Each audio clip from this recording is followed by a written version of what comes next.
In the last lesson, we examined how the internet works and the general flow of data packets.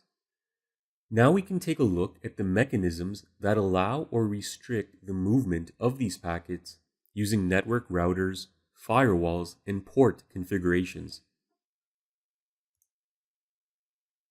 We'll start with local area networks. A local area network is best described as a group of computers that share a common communications line within a relatively small area. A LAN is typically confined to a single room, building, or group of buildings. Let's explore how a LAN is formed and some important considerations.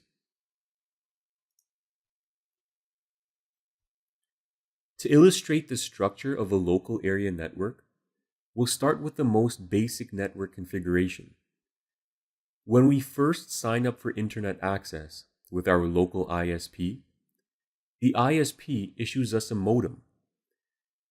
This modem is connected to our ISP using a coaxial cable or DSL phone line.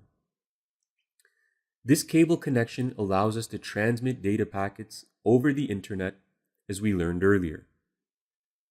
Technically, we can now take a computer and connect it directly to the modem using an Ethernet cable.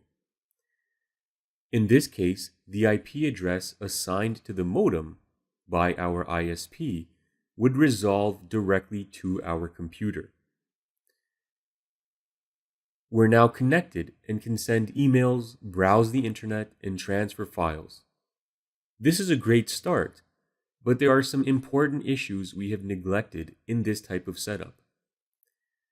The first major issue is security, and the second is network expandability.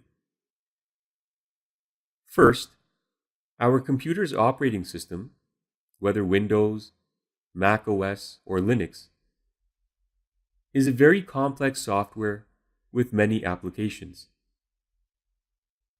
It's open to security vulnerabilities that can be exploited over an internet connection.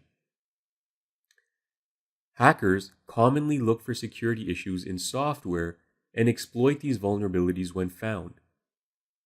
By connecting directly to your modem, hackers can transmit data requests much more easily to your computer and determine if any vulnerabilities do exist.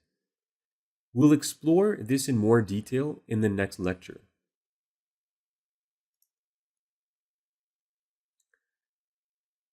Secondly, say we wanted to split our internet connection so that 2 or 3 computers and other devices such as printers and mobile phones can simultaneously be connected. A modem only allows a single Ethernet cable or DSL line connection.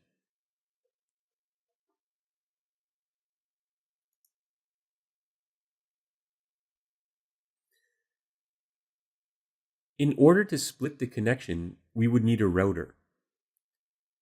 By connecting the modem to a router, all devices connected to the router can access the modem, and therefore the internet. The router provides a local unique IP address to each connected device, though they would still have the same external or public IP. The router would then analyze all data packets traveling through the network and direct them to the appropriate locations, whether within the LAN or destined for the internet. This diagram provides an illustration of different files transferred over the network. When John sends an email, the router directs the email to the wide area network for outbound delivery. John has also sent a print job to a printer attached to the network through the router. The router knows to keep the data packets associated with the print job within the local network. It sends the packets to the printer for output. Bob receives an incoming MP3 file transfer, and the router directs the file to Bob's computer using his locally assigned IP address. Kim is browsing the internet, and the router is directing incoming and outgoing HTTP requests to Kim's web browser. Sue's tablet is connected to the router through Wi-Fi. The router has assigned Sue's tablet a local IP address just like any other device. Since Sue is on the internet using Facebook, the router is relaying HTTP packets from Sue's web browser to Facebook's web server.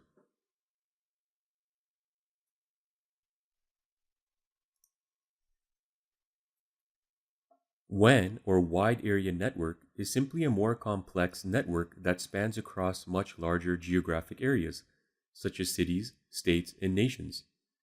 We've already discussed how vast the Internet network is and its global reach. Wide area networks are typically built by Internet service providers to provide connections for local area networks of their customers to the Internet. Since the Internet is a worldwide network of interconnected computer networks, it's the largest WAN in existence.